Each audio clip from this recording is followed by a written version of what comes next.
In this video tutorial, we are going to be making a bleeding hand candle.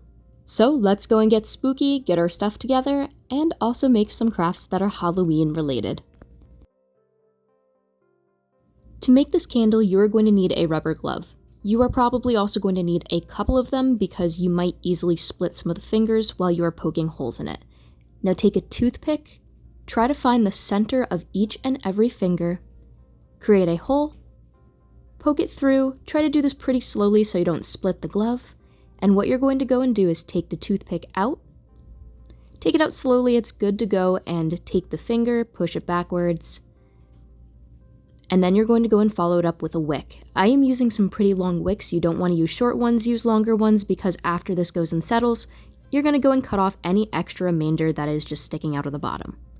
Poke holes in all of the fingers, again follow each and every finger up with a wick, and also to keep in mind, you might need a second, third, or fourth glove just in case they split. Now I realized that this will not work with a jar. The jar that does not have a hole in the bottom is going to go and cause an issue, and it creates pretty much a suction, and it's just not going to be complete. So if you can make a hole in the side or the bottom of a jar, awesome. Unless you can, then you shouldn't be using it. This plastic container is definitely a better idea because the glove does not touch any of the sides.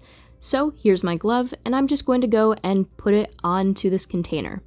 Now, if you cannot make a hole in the side of anything, after you get it onto your container, which it should be pretty easy to honestly put on, it's going to take a little bit of time.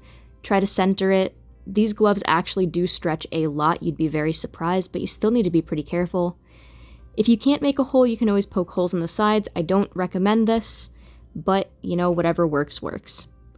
Now to melt some candle wax. I am using soy wax because it's a lot easier to just honestly melt, and also it's a lot easier to put back together if it ends up breaking. Adding some fragrance into it, and then mixing again. And from there, I'm waiting until it cools to just about 130 degrees, and pouring it into my container where the glove is. Definitely take your time while doing this. You could also use other candles. You could use candles that are pre-made, melt them down, and you can also use pre-made red candles for this as well too. I gave it a couple of seconds before I went and topped it off, so fill it up the rest of the way. And now wait until it settles. It's going to take about 24 hours or so for it to fully and totally settle and solidify. Now take it out of the container. As you can see, a small amount leaked down, which is fine. It's going to happen. Usually a little bit does come through the wick because the candle wax, when it's hot, will go and sometimes melt the candle wicks.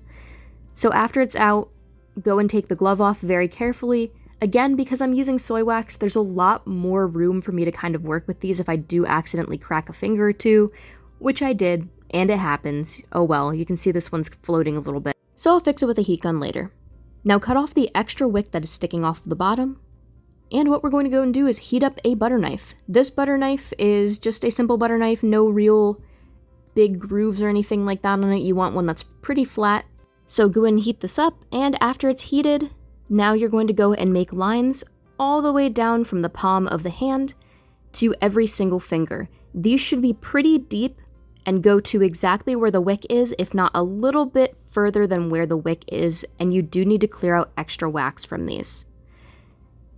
This is going to take a bit of time to, of course, go and do, and you might need to go back over the fingers a couple of times. Your hand after you're done should look like this and have grooves in all of the fingers. Now we're going to go and heat up some red wax. I'm using melted crayon, along with also just some regular wax.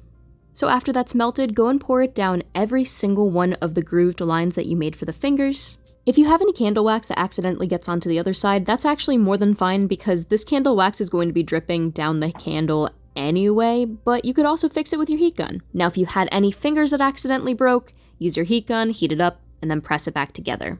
Now that any broken fingers are fixed, over to the other side, I'm just heating this up a bit to make it look like it's dripping a small amount, which you can easily do, or you can melt the candle until it all comes off. Now to let this set the rest of the way, so another 24 hours or so, cut off any extra little wicks after it's fully set, and now you can go and light your candle. When your candle is lit, it's going to go and slowly melt, and as it slowly melts, it's going to look like it's bleeding. This candle is so cool and so creepy, and it'll be great as a decoration for Halloween or maybe all year round.